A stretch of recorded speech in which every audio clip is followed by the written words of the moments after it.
¿Cómo le va, doctor? Antonio Pachira, ¿cómo está usted? ¿Bien? Muy bien, Germán. ¿Qué tal, Flor? ¿Cómo estás, Germán? ¿Cómo te va, Luisito? ¿Cómo estás? Bien. Bueno, hablemos. Sí, el planteamiento a lo largo de este año que va a ser cómo se va a trabajar en política, ¿no? Si va a ser la política tradicional o si se va a centrar en lo que es el trabajo en las redes sociales, ¿no? En todo lo que tiene que ver con esto.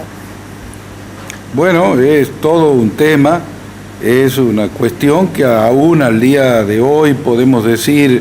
está, si se quiere, en pleno debate o en cierta forma, digamos, es una cuestión novedosa esto de la convivencia o de la coexistencia de los medios tradicionales, digamos, de hacer política con lo que hoy, digamos, ofrece la informática a través de las múltiples variables que se puedan utilizar a través de la red. Y en ese sentido considero, digamos, que hay que hacer un distingo que, en definitiva, a todo aquel que pretenda hacer política, digamos, creo que es un distingo que imperativamente lo tiene que hacer, porque por un lado está lo que se podría considerar su verdadero núcleo duro, digamos, una estructura que le permita realizar un trabajo en donde creo, ¿no es cierto?, que la inmediatez de la comunicación, el hecho de tener algún tipo de contacto directo o personal con el futuro votante, digamos, resulta prácticamente insoslayable. Pero como esto no es posible con la gran masa de votantes, que muchas veces es el universo al cual hay que seducir o respecto al cual, digamos, hay que tratar de convencer para que emitan su voto a favor del candidato de que se trate, en ese sentido creo que también se debe implementar algún tipo de mecanismo a través de las redes que genere una suerte de interacción, o sea, que se trate de una suerte de diálogo virtual a través de las redes con ese futuro electorado.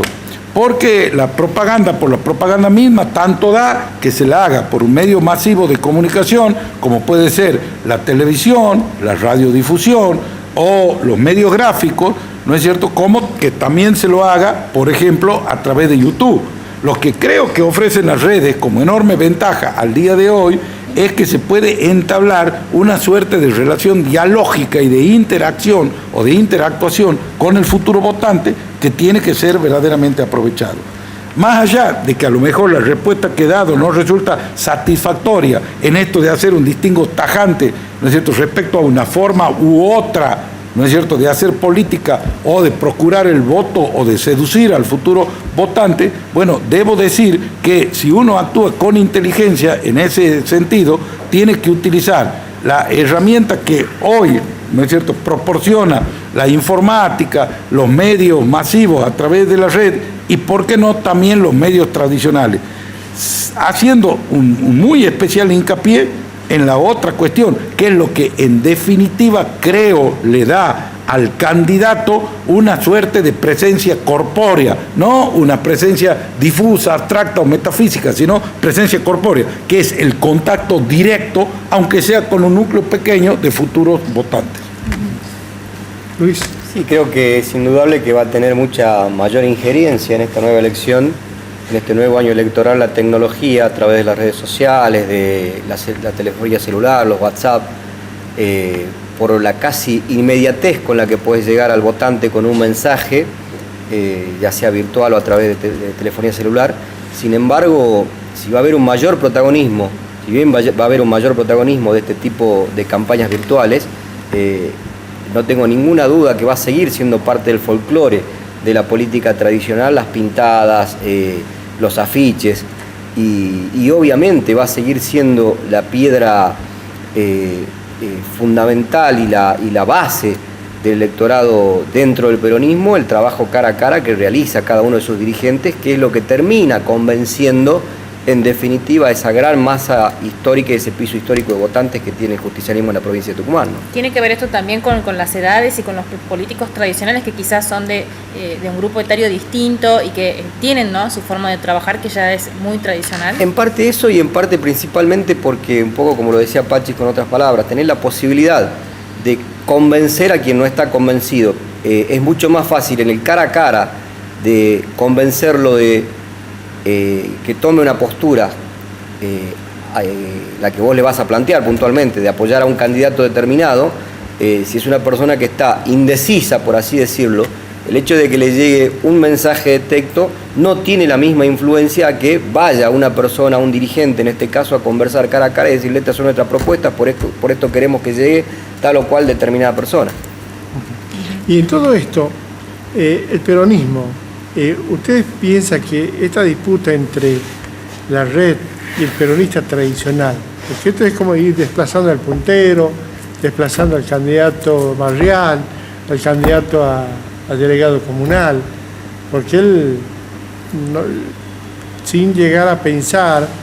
de que pueden tener dificultades, ¿cómo lo ven ustedes ese escenario? Bueno, yo creo que en esto habría que entrar a hablar de porcentajes. Quizá sea aventurado hacerlo así de un modo, diría, casi intuicional, porque en verdad que no manejo, digamos, datos que estén lo suficientemente chequeados. Pero creo que hay un voto territorial articulado que en el caso del peronismo es muy bien explotado, digamos, por el hecho de que tenemos nosotros un sistema electoral, y más que un sistema electoral, tenemos una estructura institucional en la provincia que permite la realización de un trabajo territorial muy específico, muy direccionado, muy celular, en el sentido de que hay 93 comunas rurales y 17 intendencias, de manera tal que, vuelvo a repetir, la inmediatez de la relación con el votante, la relación, digamos, persona a persona con el futuro elector, es casi un imperativo. Entonces, considero que así como hay un 30%, quizá algo más, de voto territorial articulado, también hay otra gran masa de votantes indecisos o a quienes en definitiva no se los puede contabilizar entre aquellos a quien directamente la estructura, sea institucional, a través de la delegación comunal, a través de la intendencia o a través de cualquier estamento de alguna ONG vinculada con acciones sociales y o gubernamentales, ¿no es cierto? A esa persona que no le llega ese tipo de trabajo, bueno, para esa persona hay que tratar, lógicamente, de utilizar algún otro tipo de estrategia que tiene que ver con mensajes, ¿no es cierto?, masivos, que se pueden difundir por aquellos medios tradicionales como la televisión, radio, los medios gráficos también de distribución masiva, o ahora a través de la informática, llámese, ¿no es cierto?, YouTube, llámese el WhatsApp de los teléfonos celulares, etcétera. Bien. Creo que se van a complementar de manera más notoria, Germán, ambos sistemas. Este sistema nuevo, esta nueva manera de hacer política a través de redes sociales, de telefonía celular,